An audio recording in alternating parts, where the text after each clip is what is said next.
Ora, o nascimento de Jesus Cristo foi assim, estando Maria, sua mãe, desposada com José, antes de se ajuntarem, achou-se ter concebido do Espírito Santo.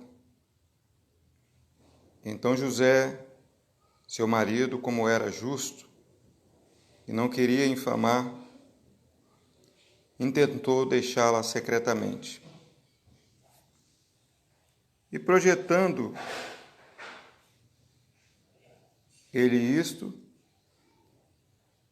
eis que em sonho lhe apareceu um anjo do Senhor dizendo: José, filho de Davi, não temas receber a Maria, tua mulher, porque o que nela está gerado é do Espírito Santo. Dará à luz a um filho e chamarás o seu nome Jesus, porque ele salvará o seu povo dos seus pecados. Tudo isto aconteceu para que se cumprisse o que foi dito da parte do Senhor, pelo profeta que diz: Eis que a virgem conceberá e dará à luz um filho, e chamá-lo-ão pelo nome de Emanuel, que traduzido é Deus conosco. E José, despertando do sonho, fez como o anjo do Senhor lhe ordenara, e recebeu sua mulher. E não a conheceu até que deu à luz o seu filho, o primogênito, e pôs-lhe por nome Jesus.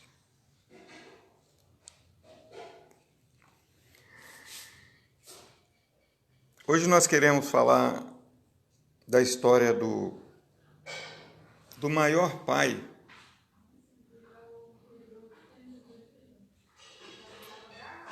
que existiu, um dos maiores que existiu. Podemos dizer o grande galã, justo, José. Por quê? Porque ele teve a missão de ser pai adotivo daquele que haveria de salvar a humanidade. José. Só que essa história, ela começa muitos anos antes. Começa 4.000 anos antes na história, no Jardim do Éden. E se a gente fizer uma digressão, nós vamos voltar ainda lá à eternidade.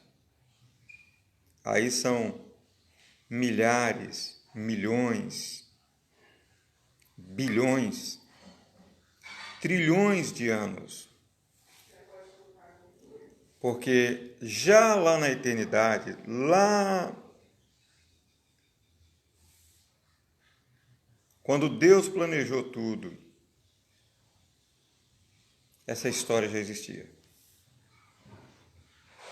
Que um dia haveria de o Filho de Deus,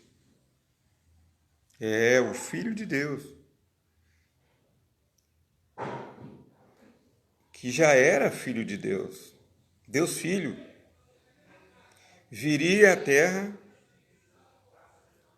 como filho do homem. Ele teria duas naturezas. A natureza divina e teria a natureza adâmica, a natureza humana. Então vamos colocar então, fazer abrir um parênteses do início do mundo, do homem, da criação do homem. Que nós sabemos que a Terra já existia, no fundo do mar. Mas o homem ainda não existia. Então vamos da criação do homem, Adão. Que que a Bíblia diz assim: Deus é de eternidade a eternidade. Então ele criou um parêntese para o homem, por exemplo, colocou o homem aqui, a história da humanidade, mas ele já existia lá na eternidade, ele já existia. Aí ele criou um parêntese aqui para o homem, para o ser humano, porque ele tinha que fazer uma substituição, que ele havia criado um ser chamado querubim ungido para o adorar, mas esse falhou na missão, porque quis ser mais importante que Deus. É o que nós chamamos de diabo. Então Deus cria agora um parêntese e coloca a história da humanidade. Então começa no Jardim do Éden e termina no Apocalipse. A história do homem é uma história que começa e termina. Só que Deus teve que, como sábio, o grande, onipotente, onipresente, onisciente, inteligente Deus, com toda a sabedoria do mundo, que ninguém pode comparar, a ninguém se pode comparar, ele tinha que traçar um enredo. Ele tinha que traçar uma história. E a história começa lá no Jardim do Éden, onde Deus faz uma promessa. Que da mulher nasceria um varão, que iria esmagar a cabeça da serpente. A serpente é Satanás. O grande inimigo de toda a humanidade. O grande inimigo do homem, sem dúvida nenhuma. E aí, passaram-se muitos anos, 4.000 anos de história, e Deus teve que vir costurando a história. Será que vai ser Sara? Não. Será que vai ser Betsabá? Não. Será que vai ser Miriam? Não. Embora, né, Maria, né? Maria no grego é... Maria e Miriam são as mesmas pessoas. Miriam no hebraico e Maria no grego. É o mesmo nome. Mas será que vai ser Ruth? Não. Será que vai ser a Sunamita? Não. O profeta dizia que a virgem ia conceber, ia dar à luz a um filho. Por quê? Porque esse nascimento milagroso não poderia ser fruto da vontade do homem, porque a própria Escritura se explica dizendo o seguinte: porque ele veio ao mundo, está no livro de João, não pela vontade da carne, pela vontade do varão, mas pela vontade de Deus. Não foi um homem que foi lá para engravidar Maria e ser o pai de Jesus, ter o DNA. Jesus tem o DNA de um homem, não. Ele só tinha o DNA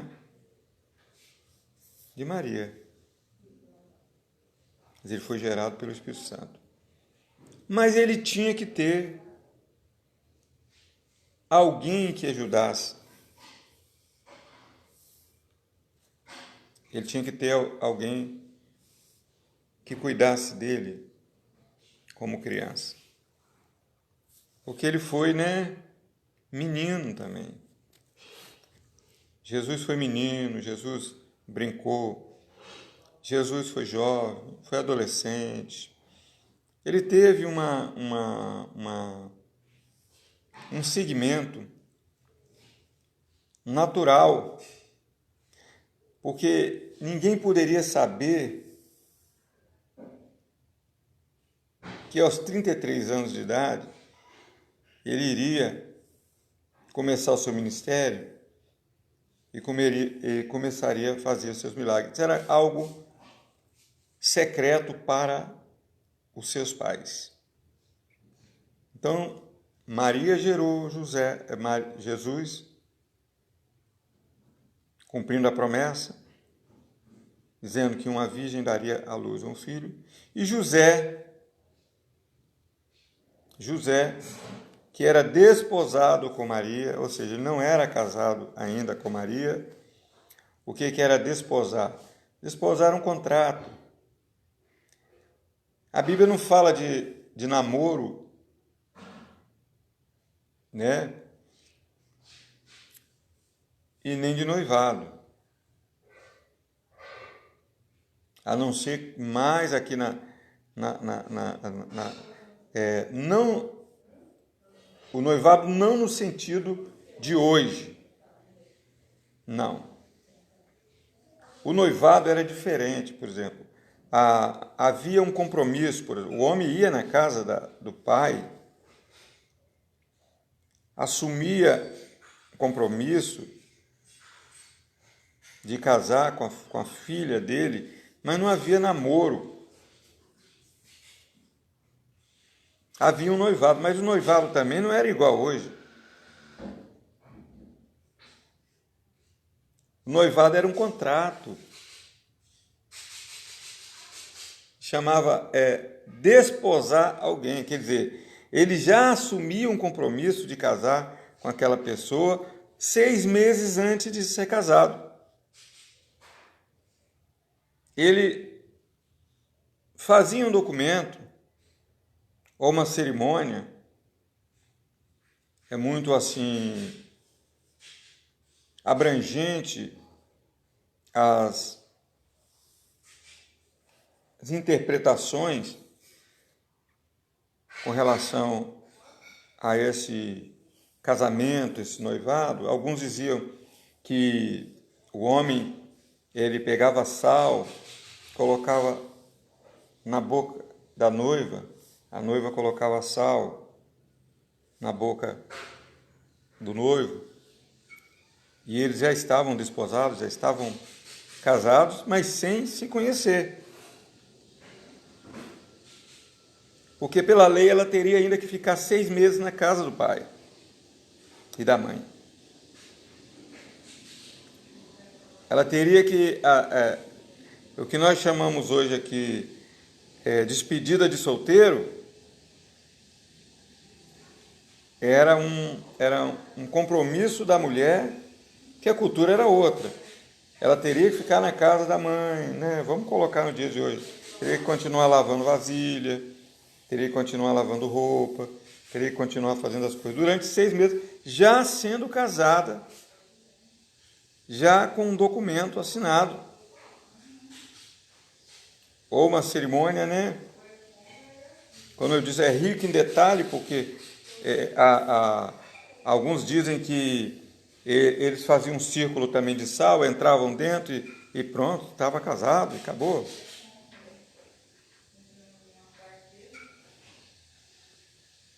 Então há várias interpretações como seria esse desposar.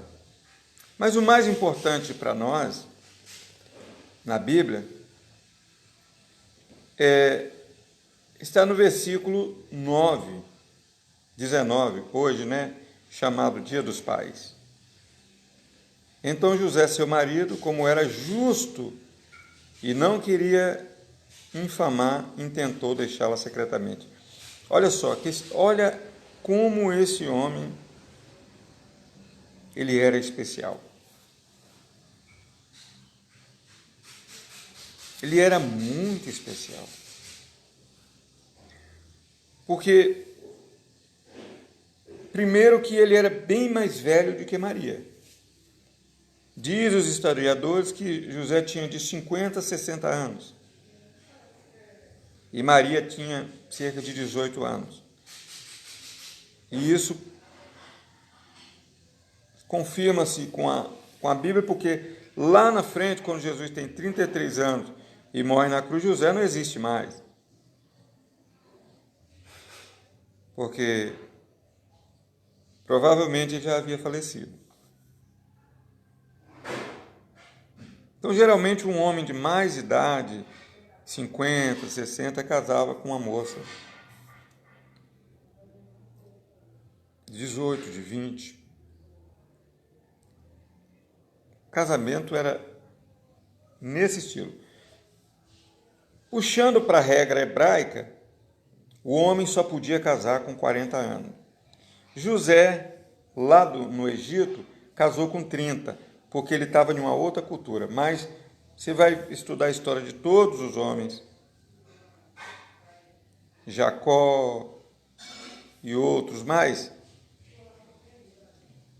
você vai ver que casavam com 40 anos, porque eles cuidavam da mãe, do pai, da família, cuidavam. E quando eles tinham 40 anos, eles eram considerados homens responsáveis para casar. Parece até engraçado, né? Porque hoje tem menininha aí de 16 anos que já quer casar, né?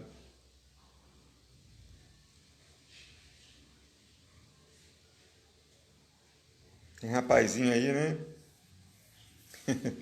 18 anos, 16 anos já quer assumir família, mas ele não sabe o que é. Não sabe as responsabilidades. Eu não estou dizendo de dinheiro não, gente. Eu estou dizendo o que é dirigir uma família. Né? Porque o Salmo 127, ele diz assim, que bem-aventurado é o homem que enche a aljava de filhos. A aljava era um embornal que o caçador usava quando ele saía com um arco e com 5 flechas dentro daquele embornal,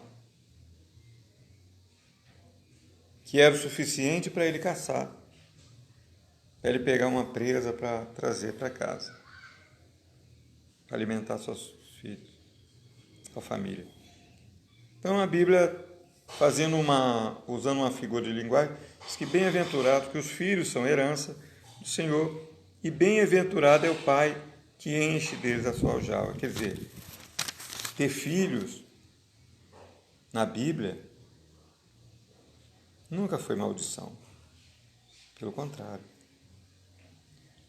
E ainda a Bíblia continua relatando, dizendo assim, porque ele será respeitado quando falar com seus inimigos à porta. Porque se um homem está velho e ele tem filhos, e alguém fosse... Naquela época, a cultura era outra, tá, gente? Há uma falta de respeito com relação àquele velho pai. E alguém vem o desafiar, alguém mais jovem. Um dos filhos dele vai dizer, não, em vez de desafiar meu pai,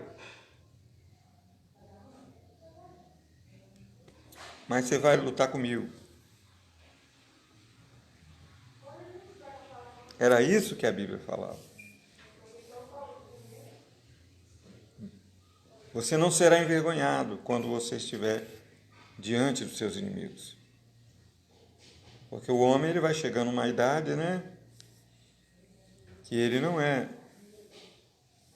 tão forte, ele não tem todas as habilidades que ele tinha na juventude dele. Mas José, voltando aqui ao José, né? Esse José, que era carpinteiro, profissão de ofício, a profissão passava de pai para filho. Então José, se nós olharmos em uma comparação, José, ele era um homem de uma boa profissão, porque a profissão de ofício, ela era passada de pai para filho. Ou seja, o pai ensinava exatamente a profissão dele para o filho dele, e ninguém mais sabia aquela profissão. Então ele se tornava um homem importante. Por exemplo, José, né, fazia portas, ninguém sabia fazer. José fazia cadeiras, ninguém sabia fazer, porque o pai dele antes fazia cadeira, o pai dele antes fazia mesa. Então, quando os reis iam fazer alguma coisa importante, chamava quem? Chamava o especialista.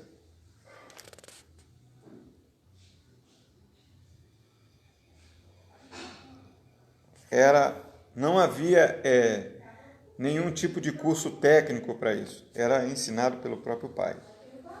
E alguns historiadores dizem que Jesus também era carpinteiro.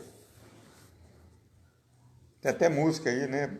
Braços musculosos de tanto trabalhar. Um homem forte, sem medo da morte. O carpinteiro.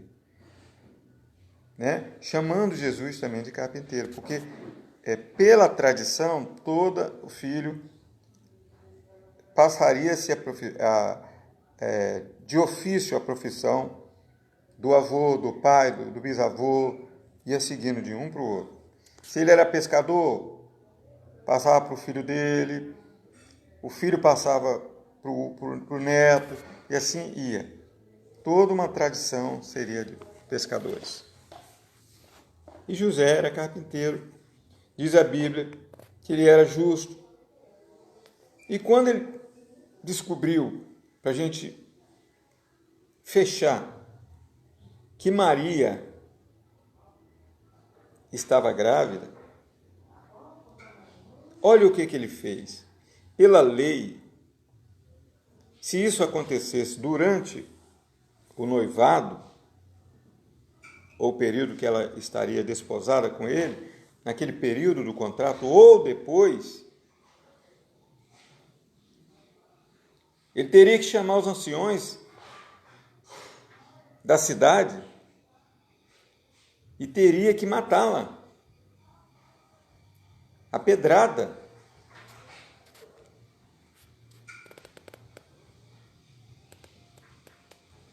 Só que José, mesmo antes do anjo aparecer para ele, dizer para ele não fazer isso, e o que ele fez? Ele falou, não, eu vou chamar Maria, e colocou isso no coração. Eu vou perdoá-la e vou falar, olha, pode ir, foge, ninguém vai te matar. Diz a Bíblia que ele era um homem justo. Então a justiça, gente, a justiça não é vingança.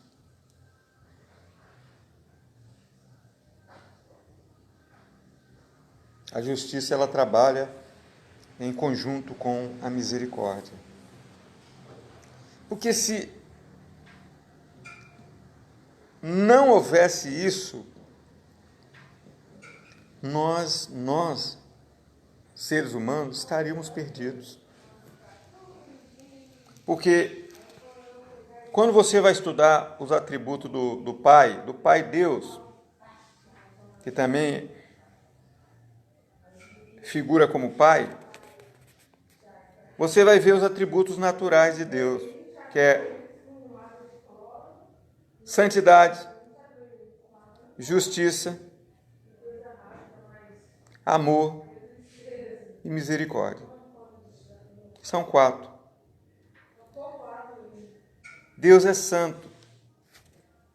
Quando o homem pecou, desobedeceu a Deus, a justiça diz que ele tem que morrer. Mas aí entra o terceiro atributo de Deus, o amor. Não, mas nós temos que dar um jeito de ajudá-lo. Aí surgiu o quarto atributo, a misericórdia de Deus. Aí resolveu. Quando existe misericórdia, consegue-se resolver o problema. Então, José, como ele era justo e misericordioso, isso é sério, porque tem gente que ele ora assim, perdoa, Senhor, os meus pecados, Senhor, eu pensei mal no meu coração, me perdoa, Senhor, eu falei uma coisa errada, me perdoa, Senhor, eu briguei, me perdoa, eu xinguei a minha esposa, me perdoa, eu xinguei o meu esposo, me perdoa.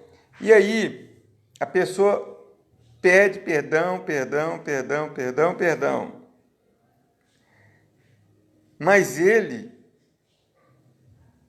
não segue o que Jesus ensinou, porque o próprio Jesus ensinou assim, perdoa, vocês vão orar desse jeito, perdoa as minhas dívidas, assim como eu perdoo os meus ofensores.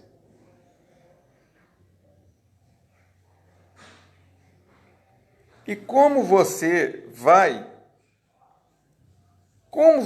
ser perdoado se você não perdoa? Se você ora desse jeito, perdoa meus pecados, como eu perdoo. Se você é evangélico ou católico, não importa sua religião. Se você, perdoa meus pecados, como eu perdoo a quem me ofendeu. Aí você está lascado. Se você não perdoa. Porque se você for perdoar,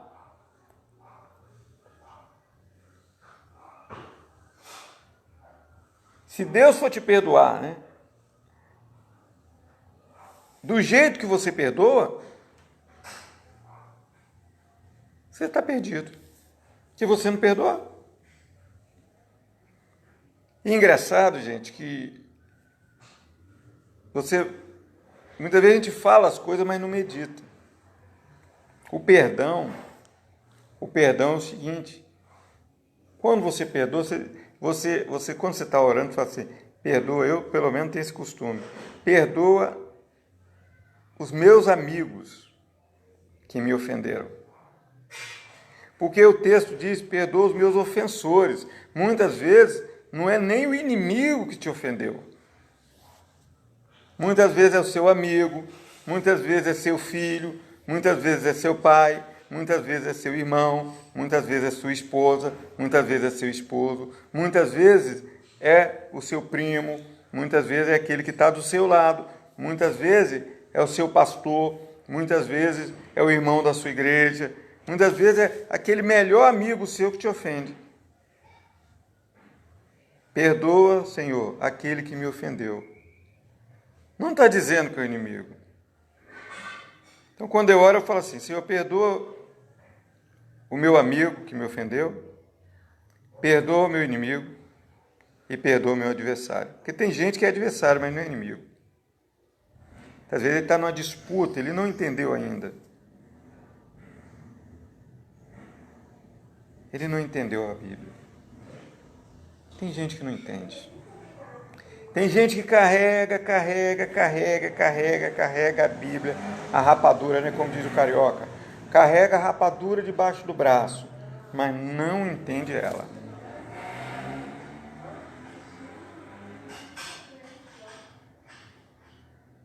Ele carrega, mas não entende a Bíblia.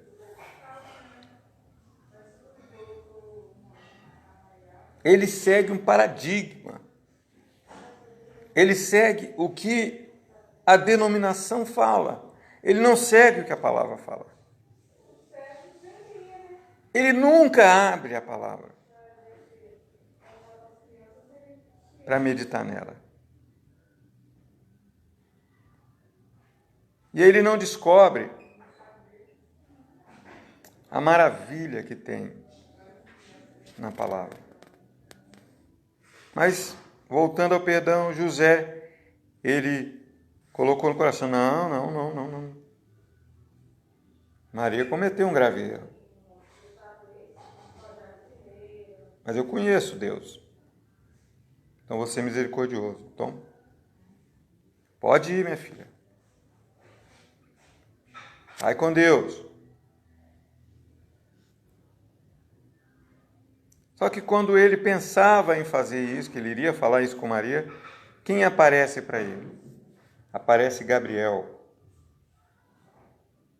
Um anjo aparece. E diz para ele, olha, não tenha nenhum receio de receber Maria como a sua esposa, porque o que nela está gerado não é fruto de homem. O que nela está gerado é obra do Espírito Santo. E dentro dela tem um santo.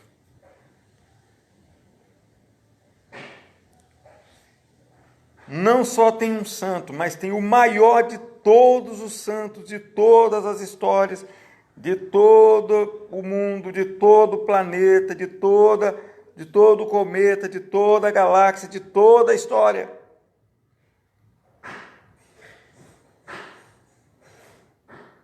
De todos os tempos, de todas as eras. Se existir outros cometas, outros planetas, outras galáxias,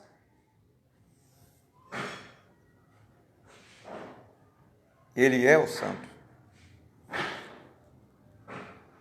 o maior de todos. E você, José, tem a missão de guardar sua esposa, de ajudar ela nessa gestação, de adotar Jesus como seu filho e de levá-lo pelo mundo afora, muitas vezes tendo que fugir dos reis maus.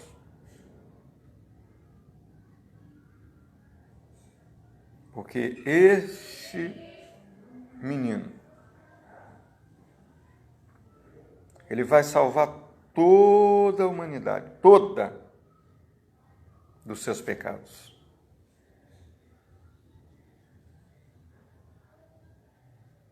Onde houver, em qualquer parte do planeta, em qualquer parte da terra, onde houver o mais vil, miserável pecador, esse menino vai salvar. Ele vai salvar em vida. Ele vai salvar na morte. E ele vai salvar quando ele ressuscitar dos mortos. E depois ele vai continuar salvando, salvando. Ele será o grande opositor, o grande derrotador, vamos dizer assim, usar esse termo, da serpente. Ele vai esmagar a cabeça da serpente. Ele vai destruir o diabo. E até mesmo uma criança, no nome dele, no nome de Jesus, vai ter autoridade contra o inimigo. E ninguém vai poder fazer nada com ninguém se Jesus não deixar.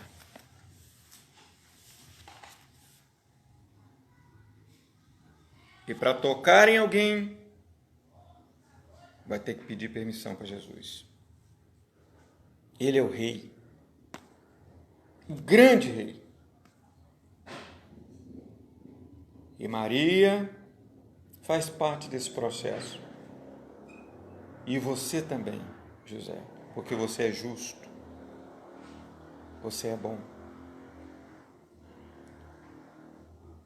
Você é um homem humilde.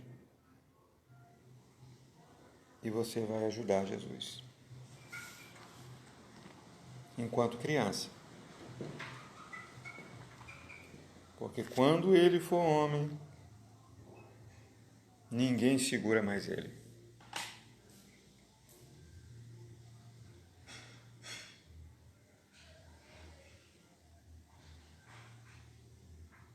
Então, gente, esse edílio, esse namoro,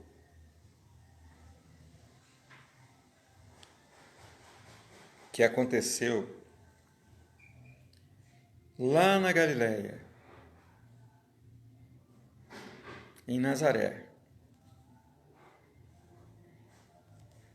ele fecha todo um sentido de vida. Ele fecha toda uma história da humanidade. Isso já faz 2000 anos, mas ele continua sendo adorado. Já fazem 2000 anos, mas José continua sendo o grande pai.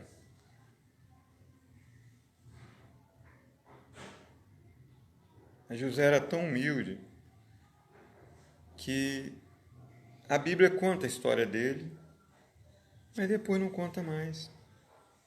Nós estamos contando, nós sempre vamos contar a história de José.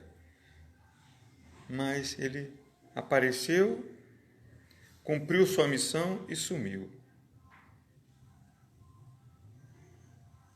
Ele é um dos heróis da fé anônimos, porque na galeria dos heróis da fé, em Hebreus 11, você vê ali Isaac, você vê Noé, você vê Abel, você vê Abraão, você vê Moisés, você vê ali os primeiros 5, você só vê nome de gente grande.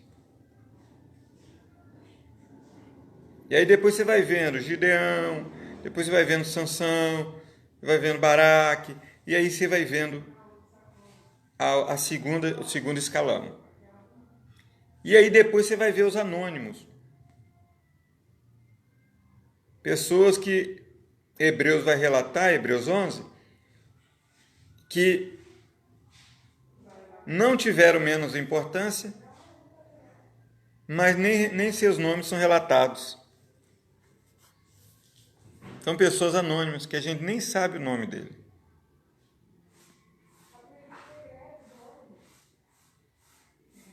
José não é anônimo, porque nós sabemos o nome dele. Mas você não vê falando mais nada. Só fala que ele foi um bom pai. E que ele protegeu Jesus.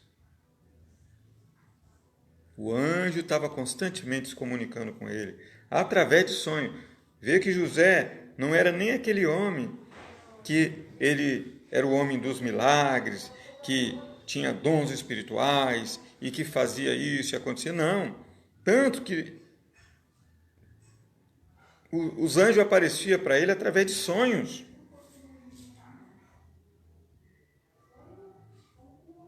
Quando a gente vai estudar dons espirituais, a gente vê que a pessoa que tem essa capacidade de ver através de sonho é porque ele não é aquela pessoa que ele vive muito assim, orando, ao ponto dos olhos espirituais dele se abrir a todo momento. Não. Ele precisa dormir, descansar do trabalho para que ele veja, tenha visões. Há homens assim na Bíblia, como José no Egito, Daniel, que era governador, ele via revelações através de sonhos. Embora Daniel teve outras visões, de olho aberto. Mas tem pessoas que são assim, ele sonha, desperta, eu tive um êxtase espiritual, eu sonhei uma coisa diferente. Mas, na verdade, ele teve uma revelação, uma visão de Deus. Então, gente, fechando aqui. Hoje é o Dia dos Pais.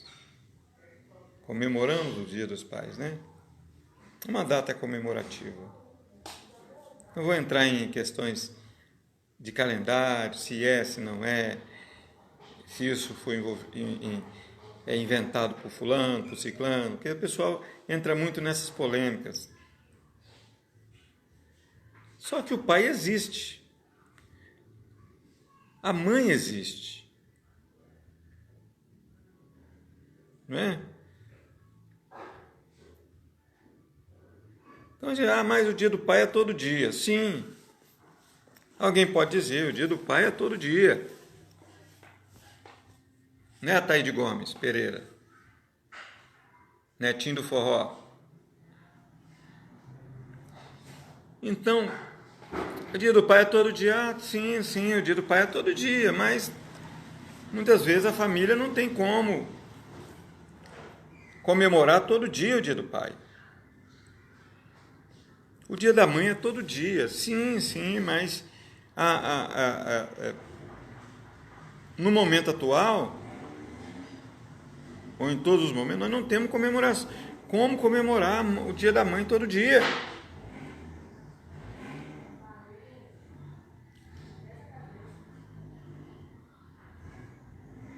Mas Natal é todo dia. Sim, Natal é todo dia. Porque Jesus nasce todo dia na nossa vida. Mas nós não temos condições de comemorar todo dia Natal. Por isso que se estabelece calendários. Mas o Natal não foi 25 de dezembro. E daí? Se foi 25 de dezembro, 25 de janeiro, ou 25 de março, ou 25 de abril, o importante é que ele nasceu. E o importante é que a gente precisa lembrar disso, que ele nasceu. Outro problema que as religiões elas querem criar, quer ver? O dia da ceia. Mas a ceia era celebrada no domingo, mas a ceia era celebrada no sábado, uma vez por semana. Mas a ceia era celebrada de 3 em 3 meses, mas a ceia é celebrada uma vez por ano, mas a ceia é celebrada uma vez por mês, mas a ceia era celebrada todo dia. Não importa, gente.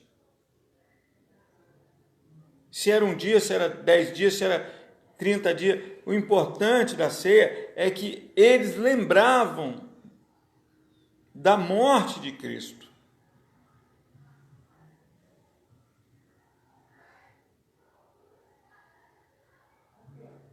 Eles guardavam a morte. Lembravam. Um dia ele morreu por nós, para nos salvar. Então as pessoas complicam, querem criar polêmica em cima daquilo. O José era padrasto, mas assumiu a condição de pai, porque Deus assim o quis. Então, gente, o maior galã, o maior pai de toda a história da humanidade, só não pode superar Deus. Mas foi José. Por quê? Porque ele teve o privilégio de carregar nos seus braços o seu próprio Deus, o seu próprio Senhor, aquele que um dia o salvou, aquele que vai garantir um lugar para ele na vida eterna, do lado do grande Pai. Que Deus abençoe a todos. Como eu tenho a tradição de domingo, como eu sou teólogo, de trazer sempre uma mensagem bíblica. E hoje, né, Dia dos Pais, a minha filha, né, me deu um abraço, falou, pai, parabéns. Né? Você que tem pai, dá um abraço ao seu pai. Se você não tem, né, não tem jeito. Talvez já partiu, né? Por exemplo, eu não tenho pai. E não tenho mãe também. Minha mãe já partiu há muito tempo. Meu pai também. Mas eu sou pai, então. Minhas filhas, né? Minha esposa.